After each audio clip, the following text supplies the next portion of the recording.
Bismillahirrahmanirrahim. Assalamualaikum warahmatullahi wabarakatuh. Alhamdulillah hamdan katsiran tayyiban mubarakan fih kama yuhibbu rabbuna wa yardah, wassalatu wassalamu ala Rasulillah wa ala alihi wa sahbihi wa man tabi'ahum bi ihsanin ila yaumiddin. Amma ba'd. Ayyuhal ikhwah al-kiram, ikhwani wa akhwati fillah rahimani wa rahimakumullah. Alhamdulillah, kita bersyukur kepada Allah hingga hari ini, hari keberapa Ramadan nih? Saya nggak ngikutin, alhamdulillah. Karena begitu menikmati puasa, ya, menikmati ibadah taraweh, ibadah yang lain, sampai kita nggak tahu hari keberapa ini. Biasanya yang kurang menikmati ngitung dia. Betul nggak? Ini hari keberapa? Waduh. Udah hari kelima, berarti 25 hari lagi, masih lama Ramadan. Tapi kalau menikmati ibadah, dia tidak ngitung. Bahkan dia pengen sepanjang tahun semuanya Ramadan. Kita tipe yang mana nih kira-kira? Tipe yang ngitung atau nggak ngitung? Nggak ada yang jawab, berarti yang ngitung. Baik, alhamdulillah. Kita bersyukur kepada Allah Azza wa Jalla. Hingga hari ini kita masih sehat. Kita masih bisa beribadah kepada Allah, diberi kesempatan untuk mencari bekal akhirat sebanyak-banyaknya di bulan ini. Karena bekal akhirat, bekal kematian kita paling banyak kita dapat di bulan ini. Jadi jangan sia-siakan ibadah di bulan ini. Ya, jangan maksiat, jangan rusak bulan ini dengan maksiat. Maksiat hati, maksiat lisan, maksiat anggota tubuh. Sabar, ya, yang biasa maksiat ini dan itu, tolonglah sabar. Sabar aja Ramadan. Nanti bulan Syawal bolehlah maksiat lagi. Kalau bagi yang sudah nyaman dengan taat, saya kira dipersilakan pun gak bakalan mau maksiat. Ikhwani wa akhwati fillah rahimakumullah. Kita hidup untuk beribadah kepada Allah. Allah berfirman, "Wa ma khalaqtul jinna wal insa illa liya'budun." Hidup kita hanya untuk beribadah. Allah berfirman, "Tidaklah kuciptakan jin dan manusia kecuali untuk beribadah." Jadi hidup kita hanya untuk ibadah. Ya. Karena hidup kita untuk ibadah. Yang pertama, kita tidak boleh memprioritaskan urusan dunia daripada ibadah.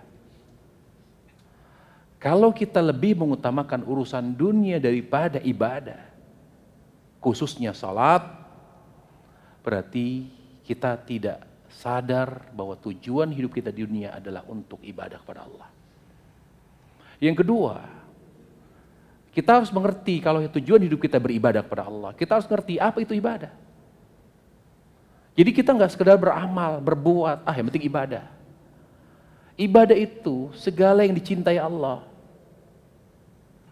Segala yang dicintai Allah Jalla wa'ala itu termasuk ibadah. Kalau kita ingin memastikan sesuatu dicintai Allah, adalah karena ada contoh dari Nabi Sallallahu Alaihi Wasallam. Itulah sebabnya mengapa kita disuruh oleh Allah mengikuti Rasulullah Sallallahu Alaihi Wasallam. Fattabi'u, ikutilah dia. Laqad kana lakum fi Rasulillah uswatun hasanah, telah ada pada diri Rasulullah suri tauladan yang baik.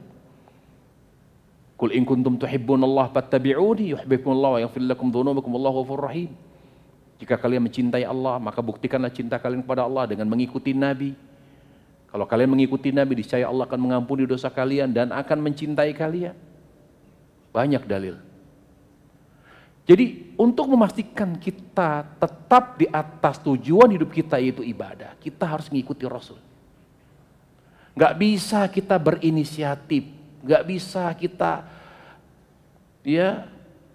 punya inisiatif sendiri untuk beribadah, tapi di luar sunnah, di luar contoh Rasulullah, nggak mungkin. Kalau kita ingin selalu di atas ibadah, ikuti Rasul, karena semua yang Rasul contohkan pasti dicintai Allah. Semua yang tidak Rasul contohkan dalam konteks ibadah, karena tidak semua yang tidak Nabi contohkan tidak dikatakan ibadah. Jadi yang tidak Nabi SAW contohkan, ya, dalam konteks ibadah, maka bisa dipastikan tidak dicintai Allah Subhanahu wa taala. Ya ikhwatal iman. Kita sekarang mau bahas tentang istiqomah. Sering kita dengar kata istiqomah, terutama bagi orang-orang yang baru hijrah, istiqomah, istiqomah, tapi nggak ngerti apa istiqomah. Ya. Istiqomah itu penting. Karena istiqomah adalah hakikat ibadah. Model ibadah yang Allah inginkan.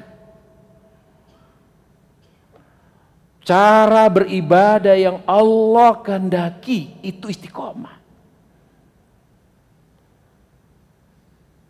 Apa itu istiqomah? Konsistensi dalam beribadah dan taat kepada Allah. Konsisten. Allah Jalla wa'ala memaklumi kalau ibadah kita tidak sempurna. Makanya Allah tidak pernah menyuruh kita "I'budullah ala wajhil kamal", beribadalah dengan ibadah yang sempurna. Gak ada perintah itu. Tidak ada satupun ayat Al-Quran, tidak ada satupun hadis yang menyuruh kita beribadah dengan sempurna. Tapi juga tidak dibenarkan apabila model ibadah kita, modelnya musiman. Modelnya musiman. Atau modelnya sesaat. Hanya pada saat-saat tertentu. Dia dekat dengan Allah. Dia taubat. Dia taat. Atau pada musim tertentu. Kalau ada orang beribadah dengan model musiman, dengan model beribadah kepada Allah Jalla wa'ala hanya sesaat atau pada kondisi-kondisi tertentu, maka dia tidak melaksanakan perintah Allah, yaitu beribadah. Perintah Allah Jalla wa'ala, "U'budullah", beribadalah kepada Allah. Yang dimaksud konsistensi. Konsisten. Secara umum kita beribadah kepada Allah. Karena hakikatnya istiqomah itu apa? Konsisten dalam menjalankan. Ibnu Qayyim mengatakan hakikatul istiqomah. Hakikat istiqomah. Nah itu. Hakikat istiqomah bukan berarti kita nggak benar. Bukan berarti kita tidak pernah melakukan hal-hal yang haram. Bukan berarti kita tidak pernah maksiat. Bukan berarti kita bersih. Hakikat istiqomah itu adalah hakikat istiqomah konsisten secara umum terhadap perintah Allah dan terhadap larangan Allah. Terhadap perintah secara umum kita laksanakan. Terhadap larangan secara umum kita tinggalkan. Itu namanya istiqomah. Konsisten di atas perintah Allah. Konsisten meninggalkan perintah Allah. Belok sedikit, balik lagi. Meleset sedikit, balik lagi. Konsistensi itu yang diperintahkan Allah. Dengan kapasitas kita sebagai makhluk yang punya banyak kekurangan dan kelemahan. Makanya Allah hanya minta konsisten. Subhanallah. Dengan kita konsisten dalam beribadah kepada Allah Jalla wa'ala, maka Allah Jalla wa'ala akan memberi kita taufik. Kita selalu didekatkan kepada kebaikan demi kebaikan. Ketaatan demi ketaatan. Konsistensi. Dengan kita konsisten dalam beribadah kepada Allah Subhanahu wa ta'ala, maka Allah Jalla wa'ala akan mengakhiri hayat kita dengan husnul khatimah.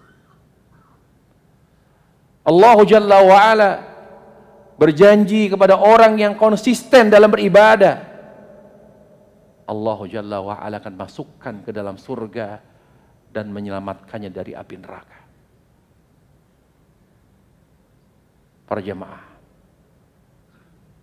kenapa ada Ramadan? Ramadan itu waktu yang Allah siapkan sebagai titik awal konsistensi kita konsisten terhadap ibadah kepada Allah. Titik awalnya nggak mungkin di Syawal, nggak mungkin di Dzulhijjah, Dzulqa'dah, nggak mungkin. Karena konsisten itu artinya secara umum baik, secara umum taat. Kalau secara umum taat, dominan, corak hidup kita taat, takwa, soleh, nggak mungkin kalau tidak berangkat dari hati yang bersih. Makanya Ramadan kata Ibnu Qayyim, rujukan istiqomah sepanjang hidup haji, rujukan istiqomah sepanjang tahun Ramadan, rujukan istiqomah selama seminggu Jumat. Perhatikan 3. Mi'yar istiqamah tiwalil haya al-hajj mabrur. Walidzalika awjaba Allah jalla wal hajj ala ibadihi marrah wahidah tiwal hayati. Jadi kalau kita mau tahu istiqamah kita sepanjang hidup, lihat haji kita. Ketika kita haji, bagaimana haji kita? Apakah kita berusaha menunaikan ibadah haji dengan cara mabrur? Rujukan istiqomah kita, kalau kita ingin melihat bagaimana istiqomah kita sepanjang tahun, lihat bagaimana Ramadan kita, terutama puasa Ramadan kita. Kalau kita ingin mengetahui bagaimana istiqomah kita selama seminggu, lihat Jumat. Apakah kita taat kepada Allah, menjalankan ibadah yang Allah syariatkan di hari Jumat, dan apakah kita meninggalkan maksiat di hari Jumat yang Allah muliakan? Bagaimana kita tidak bisa memulai istiqamah di Ramadan? Ramadan, Allah bersihkan hati kita. Di bulan Ramadan, Allah hapus dosa-dosa kita. Di bulan Ramadan, Allah berkahi, Allah lipat gandakan. Di bulan Ramadan, semua kecenderungan kepada kebaikan difasilitasi Allah. Kecenderungan kepada keburukan dipersulit oleh Allah, sampai dedengkotnya syaitan dibelenggu oleh Allah. Artinya Ramadan, titik awal istiqomah kita sepanjang tahun. Makanya Rasulullah SAW mengatakan, man hurimal khair kullu. Orang yang menyanyiakan Ramadan, gak istiqomah di bulan Ramadan biasa aja dia. Bahkan gak puasa, bahkan mencaci, menghina, maksiat hati jalan terus, maksiat lisan tetap berlangsung, maksiat fisik juga, nggak seperti bulan lain, diperlakukan sama.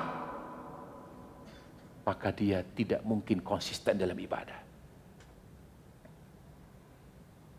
Allah Jalla wa'ala menjanjikan surga, menjanjikan selamat dari neraka, menjanjikan keberkahan di dunia, hanya karena konsisten. Untuk itu para jamaah sekalian,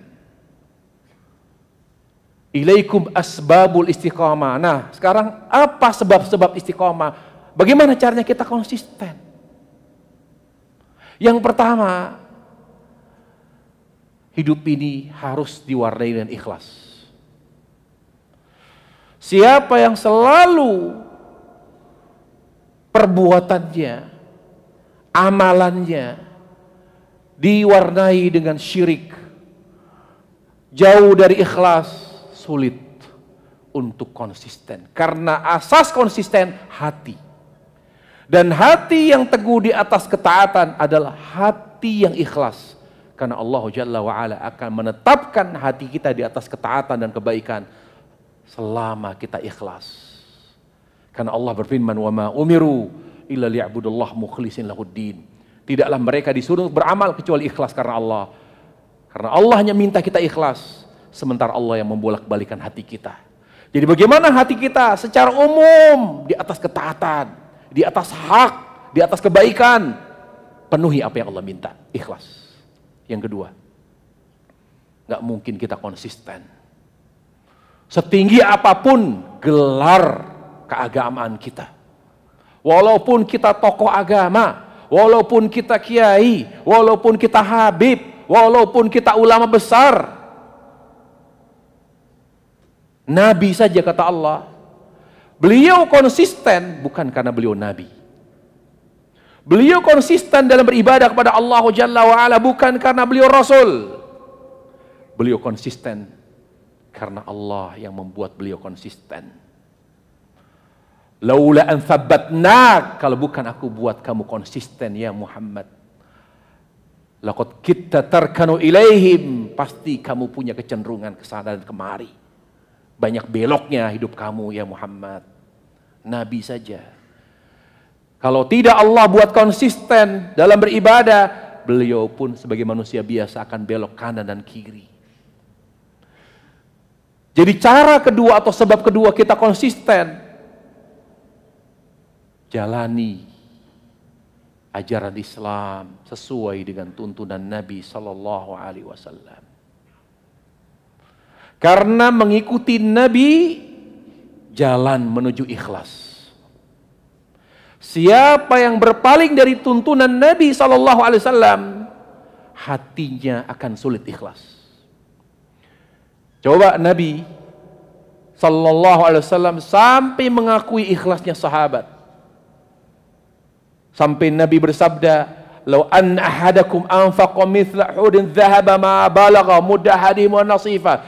Kalau kalian berinfak segunung emas, kita bayangkan itu gunung emas di Freeport sana, kalau itu punya kita, itu sekaya apa kita. Tapi ternyata bukan hanya kita miliki, bahkan kita infakkan di jalan Allah. Saya infakkan gunung emas yang saya punya di jalan Allah. Pahalanya luar biasa itu. Tapi kata Nabi, infak kita segunung emas itu kalah dengan infaknya sahabat walaupun hanya segenggam tangan, bahkan separohnya. Kok bisa kalah? Padahal mereka tidak menginfakkan emas, mereka tidak menginfakkan hal-hal yang berharga. Mereka hanya menginfakkan mungkin kurma, gandum yang mereka punya. Kenapa? Karena mereka berinfak sedikit tapi ikhlas. Kita berinfak besar tapi keluar-keluar. Riyaknya luar biasa. Nabi yang mulia kata ulama di hadis ini mengakui keikhlasan sahabat. Lalu para ulama membahas, kenapa sahabat ikhlasnya luar biasa? Karena mereka mengikuti tuntunan Nabi. Hidupnya tidak pernah bergeser dari tuntunan Nabi. Li'annahum ittaba'us sunnah, karena mereka selalu mengikuti tuntunan Nabi Sallallahu Alaihi Wasallam, tidak pernah berpaling dari tuntunan Nabi. Jadi kenapa kita mengikuti Nabi Sallallahu Alaihi Wasallam? Supaya hati lebih ikhlas. Efeknya, efek daripada sunnah adalah ikhlas. Implikasi dari petunjuk Nabi adalah hati yang ikhlas. Yang kedua, bagaimana kita selalu konsisten dalam beribadah kepada Allah? Banyak beristighfar. Terhadap dosa-dosa kecil yang mungkin kita lupa, kita lakukan tanpa kita sadari. Istighfar, bahasa lisan istighfar. Jadi secara umum hidup kita tuh benar, lurus, secara umum. Perbanyak istighfar kepada Allah. Terhadap dosa yang kita lakukan, dosa besar yang kita ingat, kita sadar kita melakukan dosa besar, segera bertobat. Jangan ditunda. Kenapa kita tidak boleh menunda taubat? Karena mengancam istiqomah. Yang menjadi ancaman, yang terancam, ya, yang akan tergradasi itu adalah apa? Adalah konsistensi kita. Makanya salah satu upaya syaitan adalah godaan syaitan kepada kita, berusaha bagaimana kita menunda taubat. Padahal yang kita rasakan dampaknya kita sendiri, di mana kita susah istiqomah karena kita kerap menunda taubat. Kemudian yang berikutnya, bagaimana kita konsisten dalam ketaatan dan ibadah. Sering berintrospeksi diri. Sebelum tidur, coba dihitung-hitung. Mana lebih banyak dosa dan maksiat dan pahala yang saya dapat pada hari ini. Dosa apa kalau saya lakukan dosa? Dosa apa yang telah saya lakukan? Dosa hatikah? Dosa lisankah? Dosa fisik? Kemudian dosa yang saya lakukan dosa besar apa dosa kecil? Diklasifikasi dosa-dosa itu. Setiap malam, dosa yang kita lakukan, dosa terkait hak Allah, apa hak manusia. Lalu kita berusaha untuk memperbaiki. Orang yang banyak bermuhasabah, melakukan introspeksi diri, maka insya Allah dia akan dimudahkan oleh Allah untuk konsisten dalam beribadah. Kemudian kita harus belajar. Belajar ilmu agama yang wajib dipelajari oleh setiap muslim. Karena kan tadi, hakikat istiqomah, konsisten dalam menjalankan perintah dan meninggalkan larangan. Bagaimana kita bisa konsisten menjalankan perintah kalau kita bodoh, kita tidak tahu itu perintah Allah? Bagaimana mungkin kita konsisten dalam meninggalkan larangan? Kita nggak tahu itu larangan. Oh, nggak boleh ya. Oh, haram ya. Oh, wajib ya. Oh, ada perintahnya ya. Seringkali kecelek kita. Oh, nggak boleh. Oh, jadi boleh. Oh, jadi wajib. Sehingga banyak terplesetnya kita. Kenapa? Karena bodoh. Imam Ahmad rahimahullah ta'ala ketika menjelaskan hadis Nabi alaihissalam, talabul ilmi hifdzu fardhu akal muslim, menuntut ilmu wajib atas setiap muslim. Kata beliau, bukan berarti seorang muslim atau setiap muslim wajib jadi ulama. Bukan berarti hadis itu menyatakan bahwa setiap muslim wajib jadi ulama. Maksudnya, setiap muslim wajib tahu yang wajib diketahui. Seperti tauhid, wajib mengenal sunnah, tuntunan Nabi SAW, wajib mengenal hal-hal haram, halal haram, harus tahu. Kita jangan hanya menjaga uang, jangan dipelihara itu kebodohan, keawaman. Pelihara yang lain saja. Karena salah satu jihad memerangi kebodohan terhadap agama. Makanya jihad itu ada dua. Disebutkan oleh Allah dua macam jihad dalam surat Al-Hadid. Jihad dengan ilmu dan jihad dengan senjata. Jihad dengan ilmu wajib atas setiap muslim. Memerangi kebodohan dirinya terhadap agama. Menuntut ilmu agama. Yang berikutnya, sebab konsistensi dalam beribadah kepada Allah, lingkungan yang baik, selektif dalam memilih lingkungan. Dari istri, tidak akan membiarkan wanita masuk ke dalam hidup kita kecuali yang salihah. Laki-laki juga begitu. Dari perempuan, tidak membiarkan laki-laki masuk dalam kehidupannya kecuali laki-laki saleh. Keluarganya saleh, tempat tinggalnya kondusif, baik, tempat kerjanya baik, lingkungan sangat mendukung konsistensi kita dalam beribadah kepada Allah. Sekarang coba contoh, kenapa antum sekalian banyak hadir sholat jamaah di sini? Karena difasilitasi. Banyak tidak sedikit gedung-gedung pencakar langit di Jakarta ini yang menyiapkan tempat ibadah itu sangat minim, sangat tidak layak, sehingga orang-orang yang giroh semangat ibadahnya lemah, jadi nggak sholat karena fasilitasnya tidak ada. Hanya yang niat betul, hanya yang jaga ibadah, yang selalu tidak pernah meninggalkan sholat, dimanapun walaupun kecil dia jadi buat tempat sholat. Lingkungan penting para jemaah. As-suhbah salihah, al-bi'ah salihah, itu penting. Jadi kalau istri kita belum soleh, didik dia. Kalau belum solehah, gimana tuh solusinya? Ganti atau cari yang baru? Dididik kelamaan, tiap hari ngerongrong. Berarti, tambah. Itu sepakat kita kalau gitu. Cari yang solehah, sudah terbentuk. Saya kira kalau laki-laki sepakat, kalau yang perempuan tidak sepakat. Kemudian, jaga hati dari maksiat, jaga lisan dari maksiat. Maksiat fisik itu ngikut secara otomatis. Jaga maksiat hati, jaga maksiat lisan. Kalau kita mau konsisten dan beribadah, mau benar tuh secara umum, jaga maksiat hati, jangan suka dendam, jangan suka dengki, jangan suka iri, jangan suka berburuk sangka, apalagi kepada Allah. Jaga maksiat hati, jangan kita lakukan. Karena hati, kata Nabi alaihissalam dalam hadis Abu Hurairah, idza saluhat saluhal jasadu kulluh wa idza fasadat fasada jasadu kulluh. Kalau baik hati, baik seluruh anggota tubuh. Jika rusak, rusak seluruh anggota tubuh. Lisan, kata Nabi alaihissalam, setiap pagi seluruh anggota tubuh kita mencaci maki lisan, mendegor lisan, mengkritik lisan. Apa kata mereka? Ya lisan, Innama nahnu bika, innama nahnu bika. Ini istaqamta istaqamna, wa ini wajadta i'wajadna. Lisan tolong dijaga.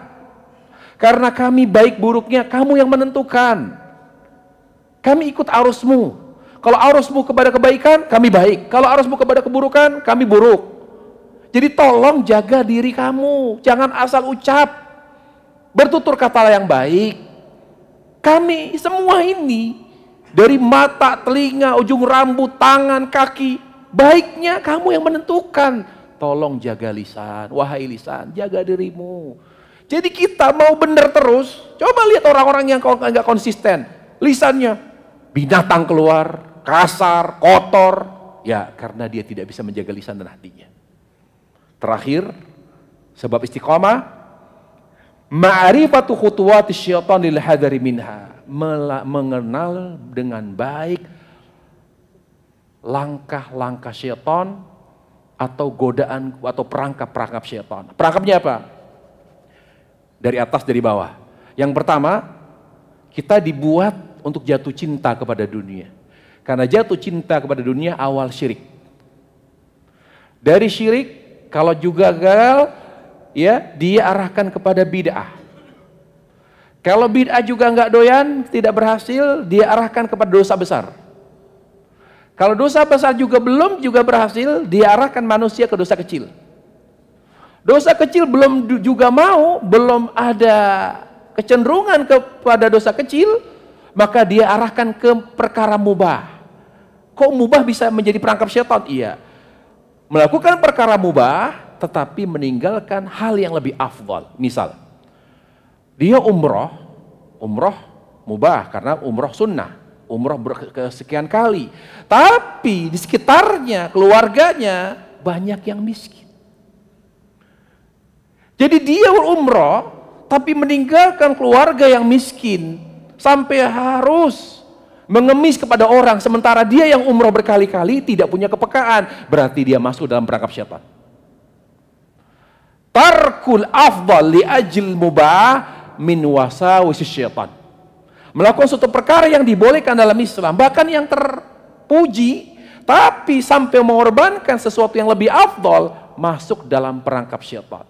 Jadi ikhwatal iman, syaitan musuh kita yang nyata. Supaya kita tidak terjerumus, termasuk dalam perangkap syaitan, tidak mengikuti langkah-langkah syaitan, maka kita harus mengetahui perangkap syaitan. Kita harus tahu persis langkah-langkah syaitan.